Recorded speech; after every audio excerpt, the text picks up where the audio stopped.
خستم رفتم ساعت 8 مجلس بود خسته رفتم مجلس ساعت 12 بود خسته اومدم که اینم 12 اومدم جنگ دوروده به هیچ ما باید عبید ما را تیار کنم ما عبید بخورم و عبید تیار نکرد ولی اونجا را نشون میتونم شما را اونجا رفتم خچه برده خونه ده محکم کرده این کلن کلانی قطعی مای قطعی از جای خورده است وای بگیریم هم با کلاشکوی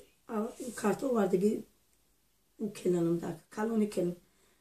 45 مای کو روغانوی 45 مای وای را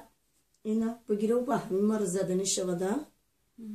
تو چیکو کدستی گفتم تو ما هیچ چشم نمیبینه تو خیلی قپیدن وای اوجه زد جام ده زد سرخای کو هولیا انا هم باقلاش کی روغن کلونه کو 45 ماخی 5 کیلو روغن گویوده گرفتم خزد با همین جام ریخت هم جام پر روغن شد تو و یوش ای سرم نامد صد یوش هم تو پیری ای کو تو خیلی دست قپیدم که زد جام ده زد جام نم جو سرخای کنه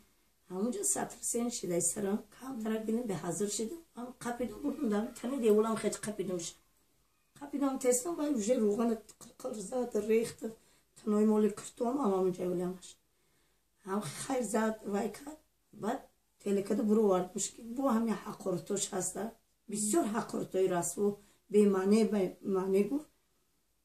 با ما گفتم در پدری طور زنه که یوش نالد گفتم پدر نالد گفتم تو کای آدم میشه گفتم هیچ آدم گیری میدونی یا نگفت آدم ها برای یک سم جون میکنن یک سم افتانش گفت ما حواسم کرد ما پنسی خودم قطعی پلی نفقه خودم قطعی ما گودکوی هم این بچه هم در یک جایی کده خریدم ما پلی نه تو پلی شما گرفتی پلی شوی ما را گرفتی تو فریم نکه پلی شو خیلی حقورو توی بیجو گاو زد ما پلی شما گرفتی چه ما گفتم پلی شو تا اول نگرفتم دیمش که بگیرم بچه مای زویدم کلام کدم